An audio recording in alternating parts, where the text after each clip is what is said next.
Have you ever felt like your life was stuck in a cycle of loss, a story of bitterness and broken dreams? Today, we're going to explore a powerful Bible story that starts in the darkest of places but ends with a legacy that changed the world. This is the story of Ruth, a testament to how faithfulness in the small things can lead to an extraordinary destiny. Our story begins during the tumultuous time of the Judges, a period when Israel was marked by instability and disobedience. A severe famine gripped Bethlehem, the very house of bread. To escape the hardship, a man named Elimelech, his wife Naomi, and their 2 sons made a fateful decision. They left the land God had promised them and journeyed to Moab, a foreign nation steeped in idol worship. At first, it seemed like a practical solution to a temporary problem, but in Moab, their temporary solution turned into a decade of tragedy. First, Elimelech died, leaving Naomi a widow in a foreign land. Her sons then married to Moabite women, Orpah and Ruth. For 10 years, they built a life there, but sorrow struck again. Both of Naomi's sons died, leaving her not just a widow, but also childless. She was left with 3 graves in a land that was not her own, her heart completely shattered by the weight of her losses. Overwhelmed with grief, Naomi decided to return to Bethlehem, having heard that the famine was over. She turned to her 2 daughters-in-law, Orpah and Ruth, and urged them to go back to their own families, to their own people, and their own gods. She felt she had nothing left to offer them but more sorrow. She even said, "Do not call me Naomi," which means pleasant. "Call me Mara," she insisted, which means bitter. "For the Almighty has dealt very bitterly with me." Her pain was so deep it had renamed her. Faced with this heartbreaking choice, Orpah, with tears in her eyes, kissed Naomi goodbye and turned back toward her past life in Moab. It was a logical, sensible thing to do. But Ruth did something extraordinary. She refused to leave. She clung to Naomi, her resolve unshakable, and spoke words that have echoed through millennia, a powerful declaration of loyalty and faith. She said to Naomi, "Do not urge me to leave you or to return from following you. For where you go, I will go, and where you lodge, I will lodge. Your people shall be my people, and your God my God. Where you die, I will die, and there I will be buried."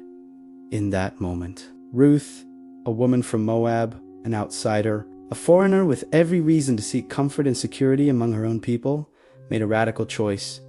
She chose loyalty over logic. She chose relationship over security. Most importantly, she chose to leave behind the gods of her ancestors and embrace the God of Israel, the God of her grieving mother. Her decision wasn't based on a promise of a better life, but on a commitment of pure, selfless love. So, the 2 widows, Naomi and Ruth, journeyed back to Bethlehem. They arrived with nothing but the clothes on their backs and the heavy burden of their shared grief. They were destitute, with no husband, no sons, and no source of income. To survive, Ruth had to take on the humblest of jobs. She went to the fields to glean, which meant following behind the harvesters and picking up the leftover stalks of grain that they had missed. This was a provision God had made in the law for the poorest of the poor, the widow and the orphan. It was backbreaking, humbling work under the hot sun. But here, in this place of utter humility, God's quiet providence was at work. It just so happened that the field where Ruth chose to glean belonged to a man named Boaz.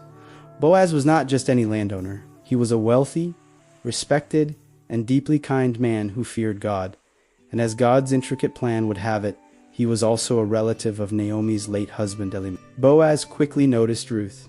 He saw her not just as another poor woman in his field, but as someone special. He was struck by her humility, her incredible work ethic, and he had heard of her unwavering loyalty to Naomi.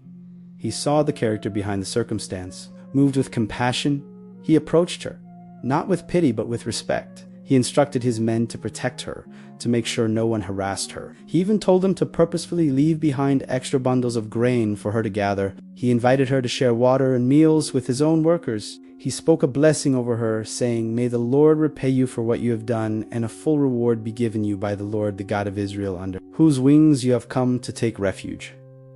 Boaz recognized that Ruth had placed her trust in God, and he became an instrument of God's provision for her. When Ruth returned to Naomi that evening with an astonishing amount of grain, far more than anyone could expect from a day of gleaning, Naomi was stunned. She asked Ruth where she had worked, And when she heard the name Boaz, a spark of hope ignited in her bitter heart for the first time in years. She recognized God's hand, his loving kindness at work. "The Lord has not forsaken his kindness to the living and the dead," she exclaimed. A plan began to form in her mind, a plan rooted in the ancient laws and customs of Israel. Naomi, now filled with wisdom and renewed faith, guided Ruth. She explained the concept of the kinsman, a male relative who had the responsibility to protect the interests of a deceased family member, including marrying his widow to carry on his name. She saw that Boaz was not only in a position to do this, but he also had the character to do it honorably. Following Naomi's careful instructions, Ruth prepared herself and went to the threshing floor at night,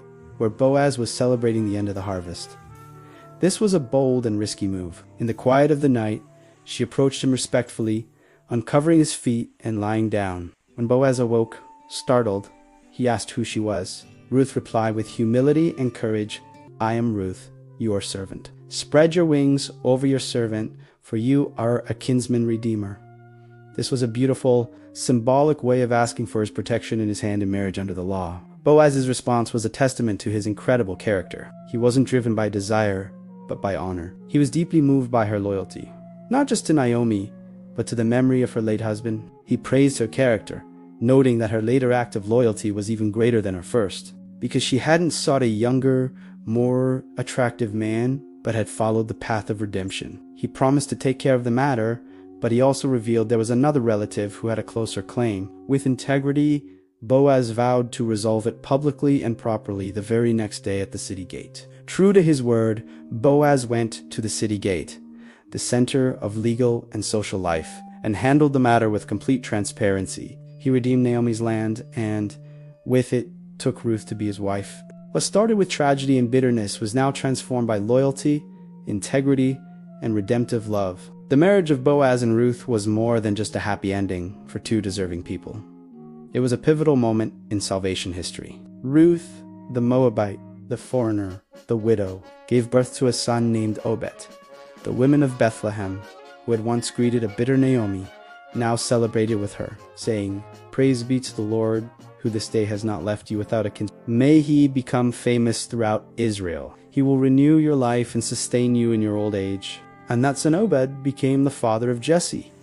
And Jesse became the father of King David, Israel's greatest king. And the lineage doesn't stop there. Generations later, from this very same family line, Jesus Christ, the Messiah, the ultimate Redeemer for all of humanity, was born. A foreign widow who started with nothing became an ancestor of the King of Kings. Her small acts of faithfulness had eternal consequences. The profound lesson of Ruth's story is that God often does his greatest work not in the spectacular, but in the small and the unseen. He works through loyalty in the midst of pain, through faith in the face of poverty, and through simple obedience in our daily tasks. Ruth never set out to be great. She simply focused on being faithful, on loving the person God had placed in front of her. She wasn't chasing a grand destiny. She was just being loyal in the moment. And in her faithfulness, greatness found her. What looked like a series of tragic losses was actually God aligning her for a world-changing legacy. So, when you feel that your life is small, your work is unseen, or your circumstances are bitter, remember the story of Ruth.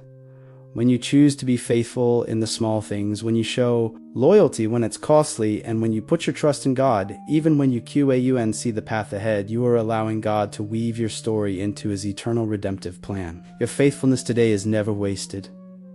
Thank you for watching. If this story has touched your heart, please like, share, and subscribe for more content that explores the powerful truths of faith.